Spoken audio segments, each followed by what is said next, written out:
मी कसा झालो वाङ्मयीन आत्मशोधन आचार्य अत्रे भाग 34 प्रकरण 9 मी चित्रपटकार कसा झालो। चित्रपटाच्या जगातील माझ्या तिसऱ्या कालखंडाला येथून आरंभ झाला। नवयुग चित्रपटातून बाहेर पडल्यानंतर एक आठवडाभर मी स्वस्थ घरी बसलो। काय करावे हेच मला कळेना। इतका मोकळा मी जन्मात कधी नव्हतो।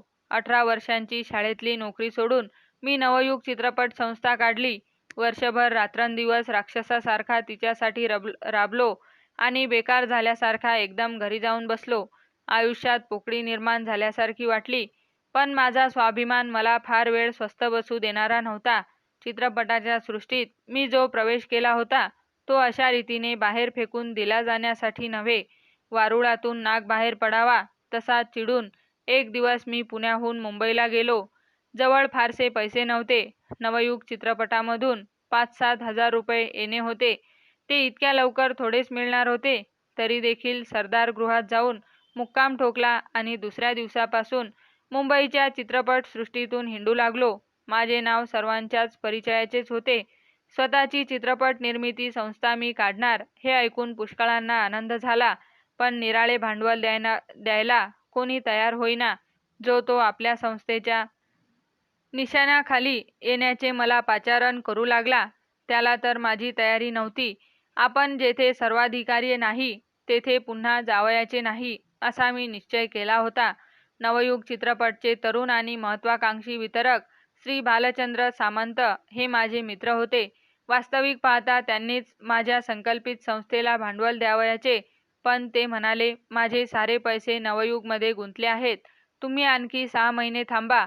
मी म्हणालो, एक दिवस थांबावयाची माझी तयारी नाही, मला माझे काम आता सुरू करावयाचे आहे। तेव्हा त्यांचा नाईलाज झाला। 6-7 दिवस मुंबईत मी हिंडलो, पण कुठे काही जमले नाही। निराश होऊन मी शेवटी पुण्याला परतलो। पण माझ्या मागूनच माझे नशीब वाट चालत होते। जेवण करून मी दुपारी असा लवंडलो होतो, तो दाराची घंटा वाजली। कोणीतरी भेटावयाला आल्याचे नोकराने सांगितले। मी उठून बसलो। एक तरुण गृहस्थ आत आले। त्यांनी मला नमस्कार केला।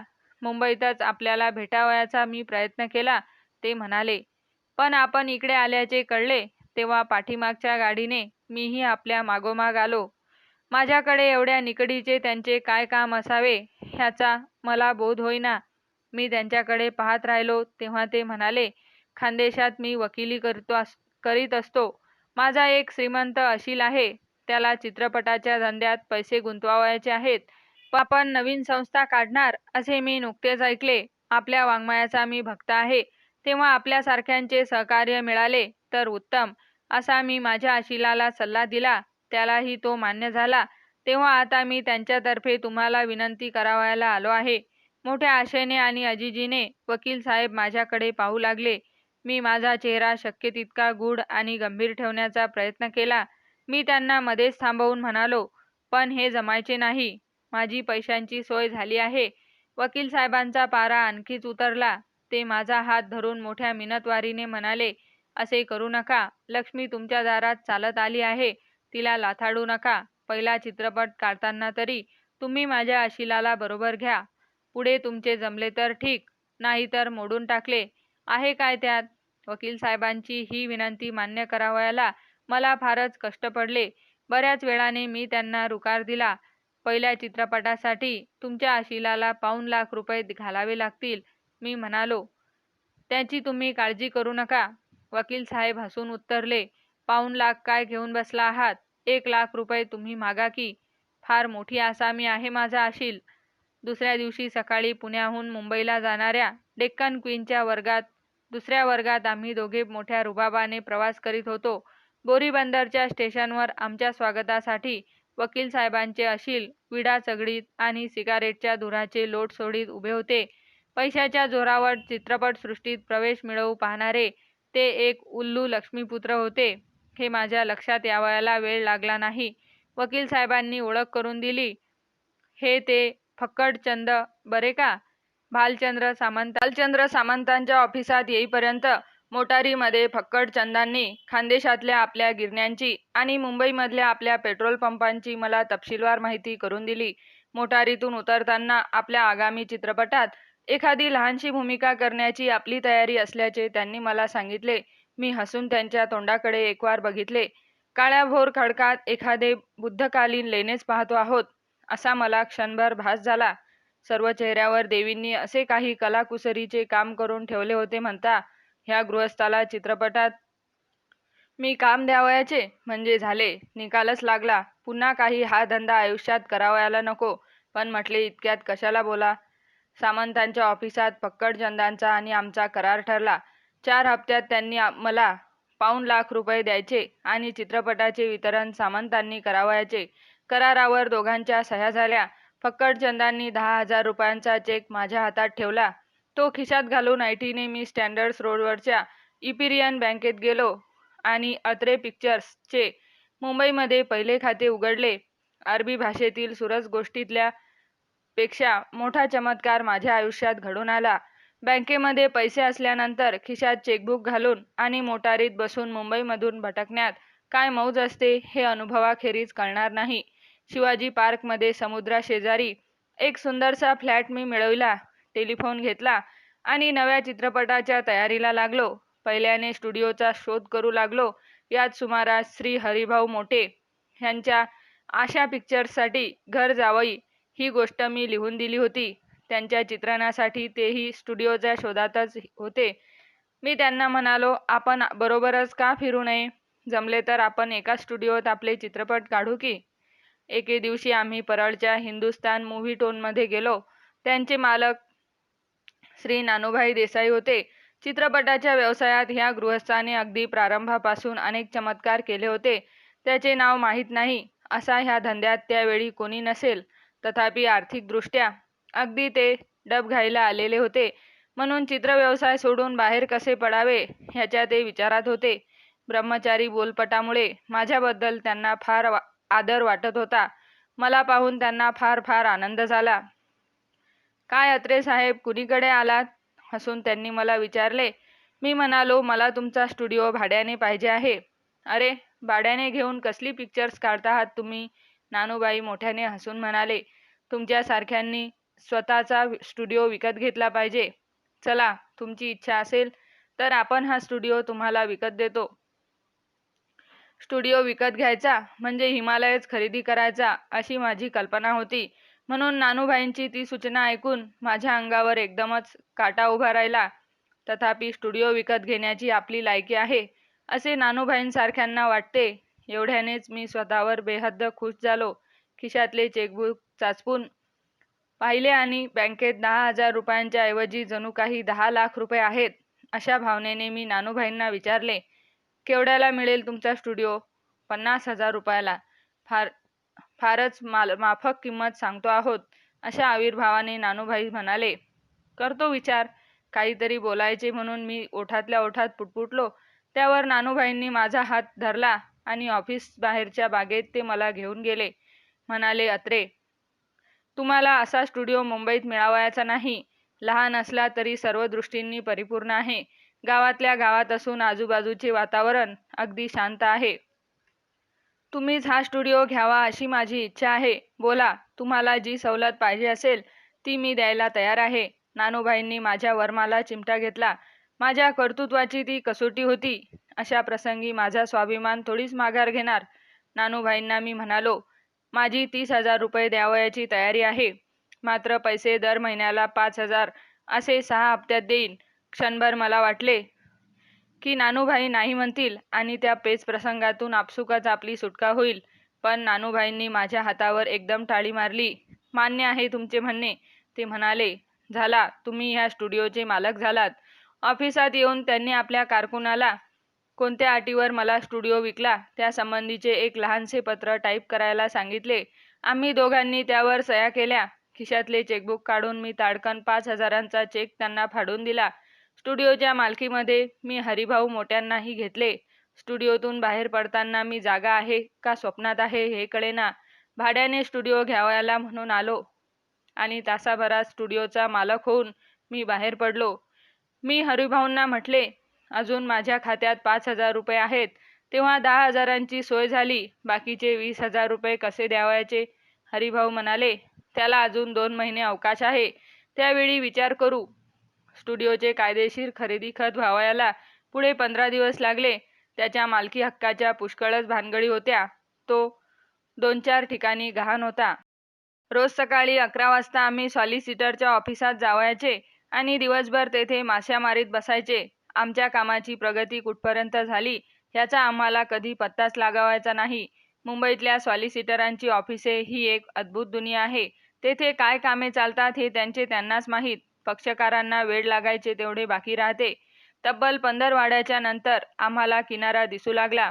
25,000च्या हुंड्या आम्ही लिहून दिल्या.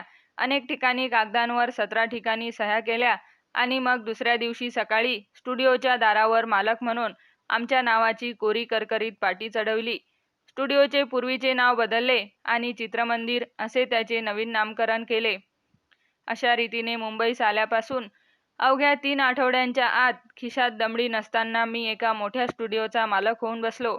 कुठल्या तरी कादंबरीच्या सृष्टीतच मी वावरतो आहे असे मला त्यावेळी वाटत होते. त्यानंतर 8 दिवसांच्या आत मी पायाची दासी लिहिली.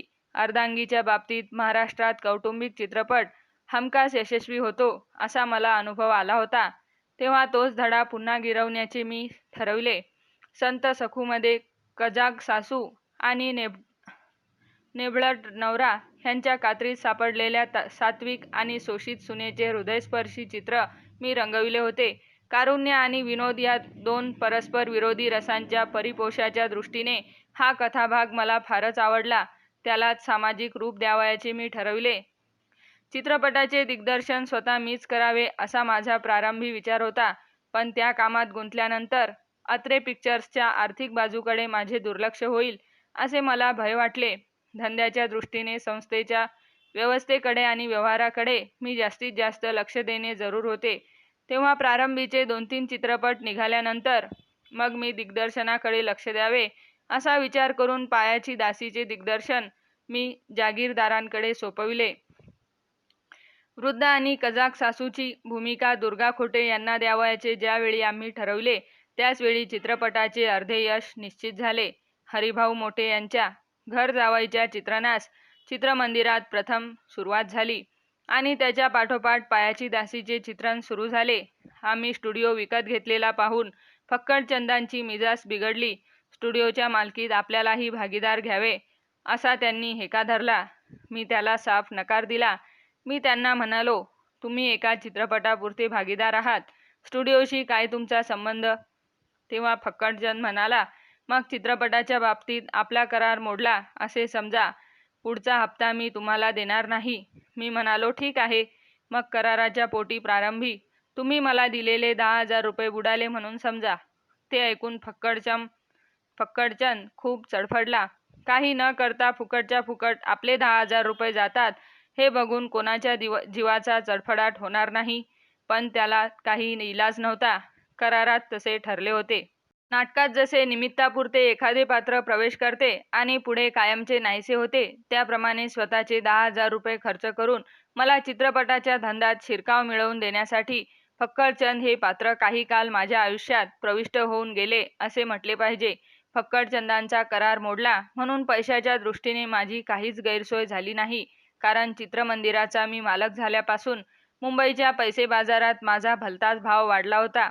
दुसरे महायुद्ध सुरू होऊन 1 वर्ष झाले होते. मुंबईत भरमसाठ पैसा येऊ लागला होता. त्यामुळे व्यापारासाठी वाटेल तेवढा पैसा मिळण्याची सोय झाली होती. मुलतानी लोक सिनेमावाल्यांना हुंड्यांवर वाटेल तितका पैसा द्यायला तयार होते. त्यांचे दलाल सांज सकाळ आमच्या दाराशी हात जोडून उभे राहत. हरिभाऊ मोठ्यांच्या हुंडी बाजारात आधीपासून व्यवहार होता. त्यांच्यामुळे माझा तिथे प्रवेश व्हायला अडचण पडली नाही. स्टुडिओ विकत घेतल्यानंतर पहिल्या 6 महिन्यात आम्ही 2-2.5 लाखांच्या तरी हुंड्या काढल्या असतील. चित्रपटसृष्टीत पाऊल टाकण्यापूर्वी पैशाची जी भयंकर अडचण वाटत होती ती चित्रपटसृष्टीत प्रवेश करताच जादूची कांडी फिरावी तशी नाहीशी झाली आणि हजारो रुपये हातात खेळू लागले. सकाळी 9 वाजता स्टुडिओत यावयाचे. तेथील काम सुरू झाल्यानंतर बँकेत जावयाचे. त्या दिवशी येणाऱ्या चेकची व्यवस्था करून हुंडीवाल्यांना भेटायचे. पुढील पैशांची सोय करावयाची. नंतर बाहेर कुठेतरी दुपारी जेवून 3 वाजावयाच्या सुमारास स्टुडिओत परत जावयाचे अन चालू असलेल्या चित्रणावर देखरेख करीत संध्याकाळपर्यंत तेथेच बसावायचे असा रोजचा माझा त्यावेळचा कार्यक्रम असे. स्टुडिओत लहानसे थिएटर होते, त्यामुळे चित्रित केलेला भाग ताबडतोब पाहण्याची तेथेच सोय होती. मुंबईत मराठी माणसाच्या मालकीचा तो पहिला स्टुडिओ होता, त्यामुळे महाराष्ट्रीय माणसांची स्टुडिओत नेहमी रीघ लागून राहिलेली असे. साहित्याच्या आणि राजकारणाच्या क्षेत्रातली माझ्या परिचयाची मोठमोठी माणसे मुंबईत आली की स्टुडिओत एकदा ती येऊन गेली नाहीत असे कधी होत नसे. मुंबईत हा माणूस आला काय अन एवढा प्रपंच मांडून बसला काय असे ज्याला त्याला माझ्याबद्दल कौतुक वाटून राहिले होते. स्टुडिओ चालविणे त्यावेळी फारसे खर्चाचे नव्हते. आमच्या महिन्याचा खर्च 5,000 रुपयांचा होता. मोठ्या आणि मी ह्या दोघांची वर्षातून 4 चित्रे जरी निघाली तरी तेवढ्यावर हा खर्च निभण्यासारखा होता. आमच्या स्टुडिओतून पहिले बाहेर पडलेले चित्र घर जावई, त्याचा काही एवढा बोलबाला झाला नाही, पण त्यानंतर निघालेल्या पायाच्या दासीने साऱ्या हिंदुस्थानात अत्रे पिक्चर्सचे नाव एकदम प्रतिष्ठित झाले. हिंदी आणि मराठी अशा 2 भाषात हे चित्र काढले होते. महाराष्ट्रात तर ह्या चित्रात अभूतपूर्व लोकप्रियता प्राप्त झाली. खुद्द मुंबईत 3 चित्रगृहात त्याचे रौप्य महोत्सव साजरे झाले. त्यातली गाणी घरोघर लोकांच्या तोंडी खेळू लागली. अंगणात फुलल्या जाई जुई ह्या गाण्याने तर लोकप्रियतेचा उच्चांक गाठला. दुर्गा खोटे ह्यांच्या सासूच्या भूमिकेतील विलक्षण परिणामकारक अभिनयाने चित्रपटसृष्टीत अतिशय खळबळ माजवली. यशस्वी चित्रकथा लेखक अशी माझी कीर्ती पूर्वीच झालेली होती, पण यशस्वी चित्रपट निर्माता असा नावलौकिक मात्र पायाच्या दासीने प्रथम मला मिळवून दिला. धंद्यात माझा उत्तम जम बसला आणि भविष्यकाळाबद्दल माझी महत्त्वाकांक्षा मोठमोठ्या कल्पनांचे मनोरे बांधू लागली. एकाऐवजी 2 चित्रपट एकाच वेळी निर्माण करावयाचे असे मी ठरविले. श्री नदम नक्वी हे दुसरे दिग्दर्शक घेऊन राजा राणी हा हिंदी चित्रपट मी सुरू केला आणि वसंत सेना ह्या प्रचंड चित्रपटाची सिद्धता मी करू लागलो. ह्या चित्रपटाची गोष्ट लिहिण्याचा मी पूर्वी प्रभातशी करार केला होता. 10,000 रुपये मोबदला ठरला होता. त्यापैकी 1,000 रुपये मी घेऊनही बसलो होतो. ते त्यांचे पैसे मी त्यांना परत केले आणि अत्रे पिक्चर्स हिंदी आणि मराठी भाषेत तो बोलपट काढणार असल्याचे जाहीर करून टाकले. हा चित्रपट यशस्वी व्हावा म्हणून जेवढे काही करता येण्यासारखे होते तेवढे मी करण्याची पराकाष्ठा केली. कुठलाही खडक उकरण्याचे मी बाकी ठेवले नाही. बुद्धकालीन देखावे आणि वेशभूषा ह्यांचे यथार्थ दिग्दर्शन व्हावे म्हणून भारतातील सुप्रसिद्ध चित्रकार श्री कनू देसाई ह्यांची कला दिग्दर्शक म्हणून नेमणूक केली. संगीत दिग्दर्शनासाठी प्रभातमधून मास्टर कृष्णरावांना घेऊन आलो.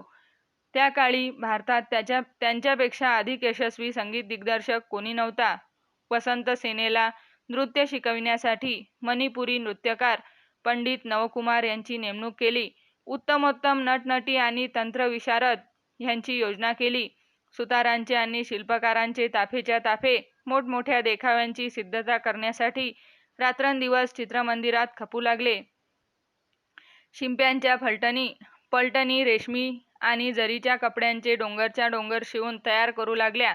सोन्याच्या मुलाम्याचे आणि चांदीच्या दागदागिने मुद्दाम घडविण्यासाठी लांब लांबून कसबी सोनार बोलावले. एखाद्या महायुद्धाची तयारी चालावी तसे चित्रमंदिरातले त्यावेळचे वातावरण दिसत होते. एका दसऱ्याच्या शुभमुहूर्तावर चित्रपटाला प्रारंभ केला. त्या गोष्टीला फार दिवस झाले नसतील. तोच ज्यांच्या बळावर मुंबईत आम्ही निर्धास्तपणे वावरत होतो ते आमचे आधारस्तंभ भालचंद्र सामंत एकाएकी मरण पावले. त्यांच्या मृत्यूमुळे वसंत सेनेच्या निर्मितीत फार मोठे विघ्न झाले.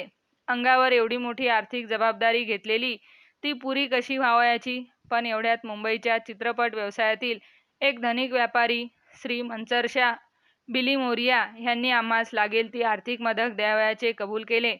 त्यांच्या आधारावर सामंतांचे पूर्वीचे सर्व देणे आम्ही देऊन टाकले आणि अत्रे पिक्चर्स डिस्ट्रीब्युशन ह्या नावाने स्वतःच्या मालकीची एक भव्य वितरण संस्था चर्नी रोडवर काढली. धंद्याच्या दृष्टीने हे आमचे फार मोठे यश होते. पायाच्या दासीची मोठी मिळकत महिन्याच्या महिन्याला आमच्या हातात येऊ लागली.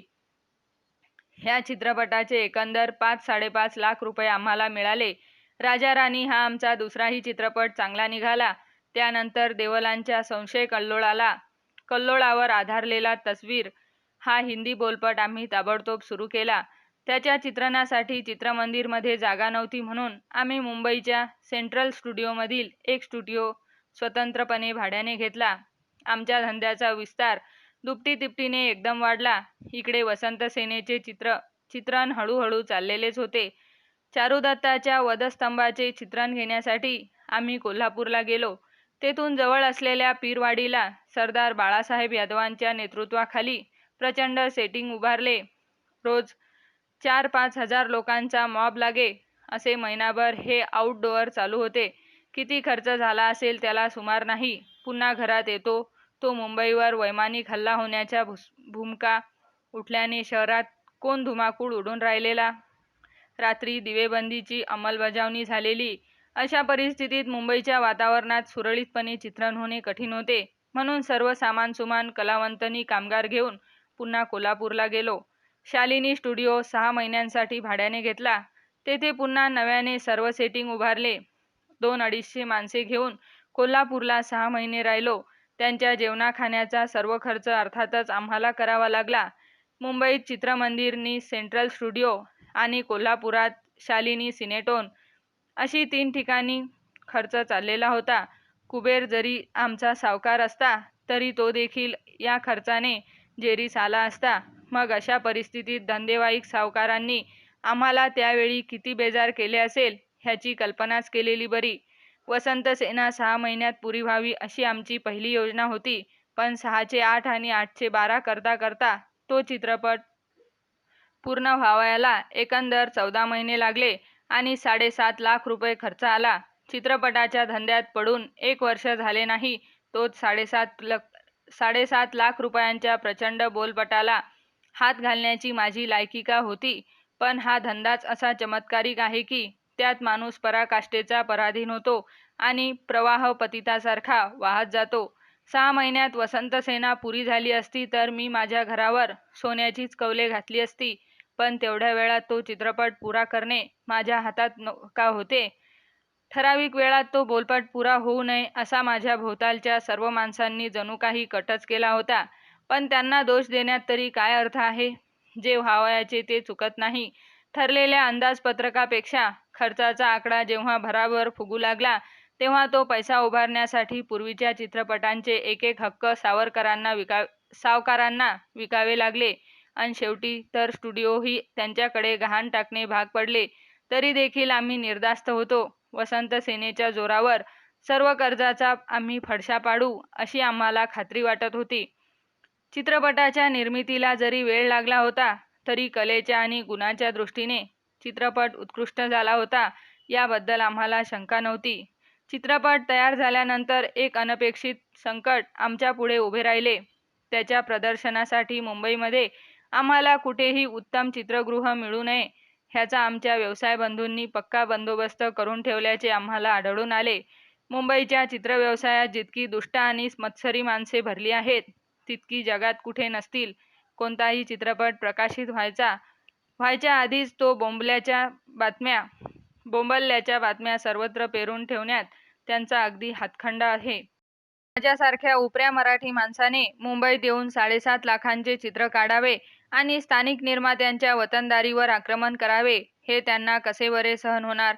म्हणून मुंबईतल्या पुष्कळशा वितरकांनी आणि प्रदर्शकांनी माझ्याभोवती असे काही एक सूक्ष्म जाळे विणून ठेवले की शेवटपर्यंत मला त्याचा सुगावा लागला नाही.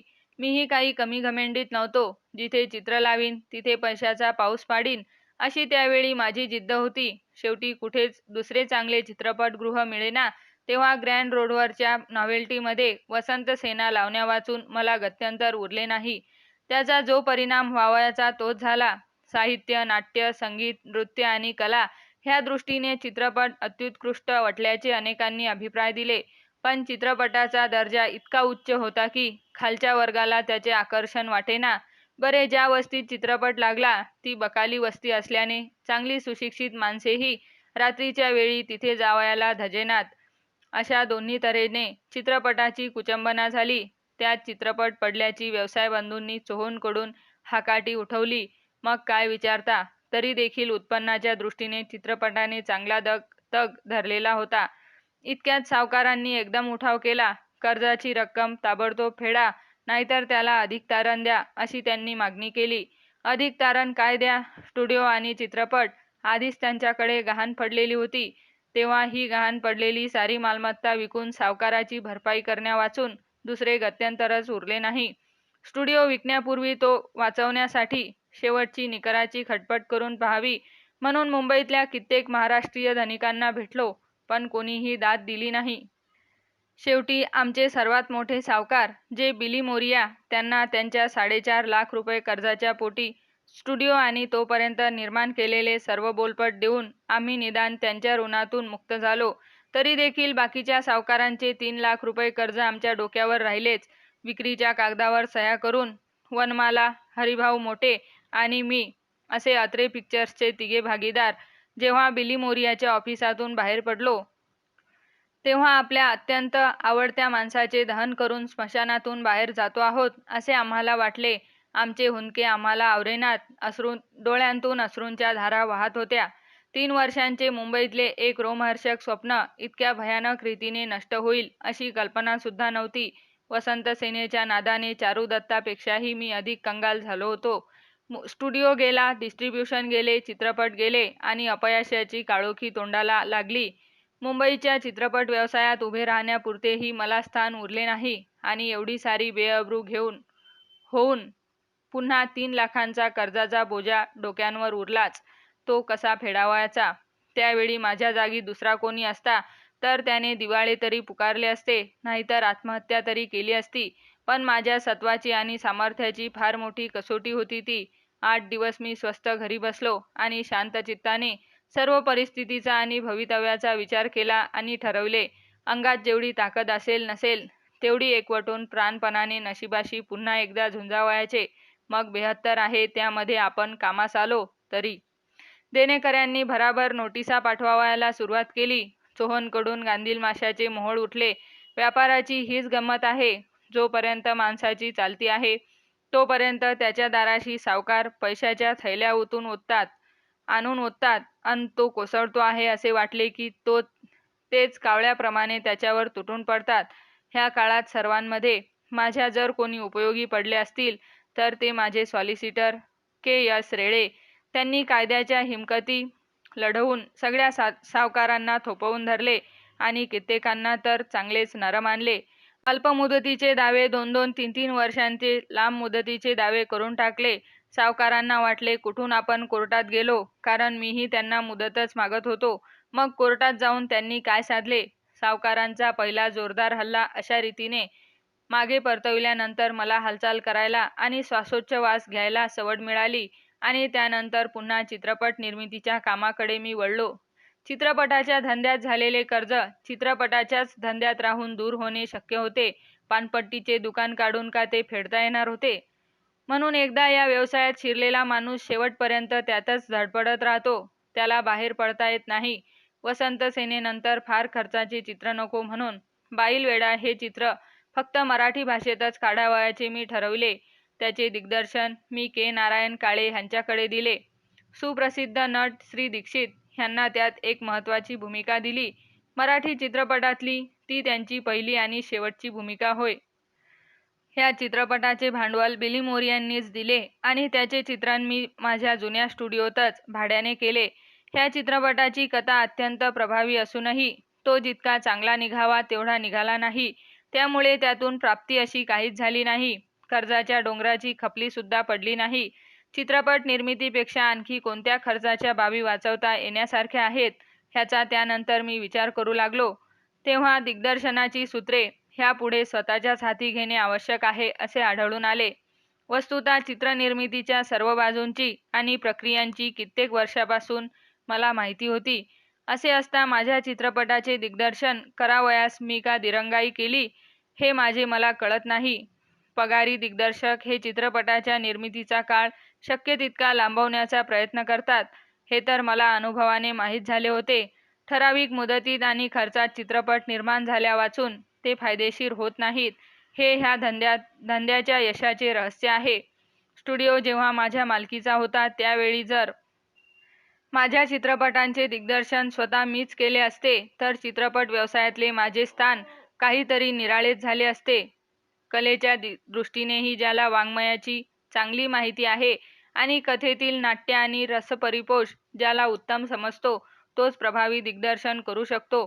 माझ्या गोष्टीवरचे पूर्वीचे चित्रपट यशस्वी झाले होते, तरी देखील त्यातील पुष्कळशा सूक्ष्म छटा त्या दिग्दर्शकांना वठवता आल्या नव्हत्या, अशी त्यांच्याबद्दल माझी तक्रार होती. तेव्हा मी स्वतः दिग्दर्शन केले पाहिजे. म्हणजे लेखक ह्या नात्याने दिग्दर्शनासंबंधी माझ्या ज्या अपेक्षा असतील त्या परिपूर्ण व्हावयास साहजिकच अडचण पडणार नाही, असे मी मनाशी ठरविले. दिल की बात हा मी दिग्दर्शित केलेला माझा पहिला बोलपट. त्याची कथा माझीच होती. त्याचे हिंदी रूपांतर आणि गाणी संतोषी ह्यांनी केली. ईश्वरलाल वनमाला, दुर्गा खोटे, दीक्षित असा प्रथम श्रेणीचा नटसंच मी त्यासाठी निवडला. संगीत दिग्दर्शन सी रामचंद्र यांच्याकडे सोपविले. त्यावेळी ते नुकतेच ह्या क्षेत्रात उतरले होते. नृत्याचे दिग्दर्शक सुप्रसिद्ध कथ्थक नृत्यकार श्री लच्छू महाराज यांच्याकडे दिले. मी स्वतःच दिग्दर्शक असल्यामुळे चित्रणाला विलंब होण्याचे आता काहीच कारण नव्हते. 3 महिन्यात मी चित्रपट पूर्ण केला. प्रत्येक गोष्ट मी स्वतःच केली असल्यामुळे कोणत्याही बाबतीत निदान माझ्या मनाला तरी रुखरुख राहिली नाही. फिल्म इंडिया ह्या सुप्रसिद्ध चित्रपट मासिकाचे आणि माझे संबंध काही मैत्रीचे नव्हते, पण त्याने देखील माझ्या दिग्दर्शनाची मुक्तकंठाने प्रशंसा केली. हॉलिवूडला जाऊन आलेले आणि पूर्वी न्यू थिएटर्समध्ये श्री नितीन बोसांच्या हाताखाली काम केलेले श्री दिलीप गुप्त हे माझे छायाचित्रकार होते. त्यामुळे चित्रणाची बाजू उत्कृष्ट वाटली. हिंदुस्थानात सर्व भागात चित्रपटाचा उत्तम सत्कार झाला. मुंबईत मिनर्व्हा थिएटरमध्ये तो 8 आठवडे चांगल्या गर्दीने चालला. तथापि चित्रपटाचे निरनिराळे प्रांतातले हक्क सुरक्षिततेच्या दृष्टीने आधीच विकून टाकले असल्याने फायद्याच्या दृष्टीने ही चित्र मध्यमच राहिले. पण दिग्दर्शक म्हणून चित्रपट व्यवसायात माझा पाय ह्या चित्रपटाने चांगलाच रोवला, ह्याचे मला विशेष समाधान वाटले. ह्याच सुमारास युद्धजन्य परिस्थितीमुळे चित्रपटाच्या धंद्यात फार महत्त्वाच्या घडामोडी घडून येत होत्या. चित्रपटाच्या धंद्यावर सरकारने नियंत्रण घातले. चित्रपट निर्मितीचे निर्मात्यांना परवाने दिले. त्यामुळे धंद्याच्या अर्थव्यवस्थेत प्रचंड क्रांती घडून आली. चित्रपटाची निर्मिती सरकारने मर्यादित केल्यानंतर त्या व्यवसायाबद्दल भांडवलवाल्यांना एकदम विलक्षण आकर्षण वाटू लागले. काळ्या बाजारात कमावलेल्या लक्षावधी रुपयांचा ओघ चित्रपटाच्या धंद्यात वाहू लागला.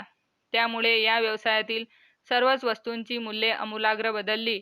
यंत्रांच्या किमती आणि स्टुडिओंची भाडी 5 पटीने महागली. नटनटींच्या पगारांना तर काही मर्यादाच राहिली नाही. कित्येकांच्या पगाराचा आकडा लाखांच्या घरात जाऊन बसला. सामान्य कलावंतांचे आणि कामगारांचे वेतनही भरमसाठ चढले. त्यामुळे चित्रपटाच्या निर्मितीचा खर्च पूर्वीपेक्षा 10 पटीने वाढला. हे हिंदी चित्रपट पूर्वी 2-2, 2.5 लाखात निघावयाचे त्यांना 5-5, 10-10 लाख रुपये पडू लागले. असे अजूनही आश्चर्याची गोष्ट की चित्रपटांच्या निर्मितीचे मानही तितक्याच प्रमाणात वाढले.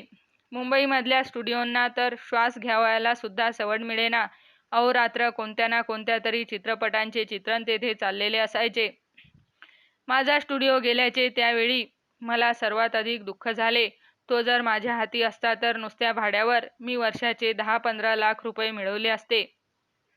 चित्रपट कोणी काढावा आणि कोणी काढू नये याला काही त्या काळात धरबंदच राहिला नाही. 4 प्रसिद्ध नटनट्यांची नावे जाहीर केली की लाखो रुपयांचे भांडवल मिळत असे आणि चित्रपटाचा मुहूर्त झाला की ताबडतोब तो विकला जात असे.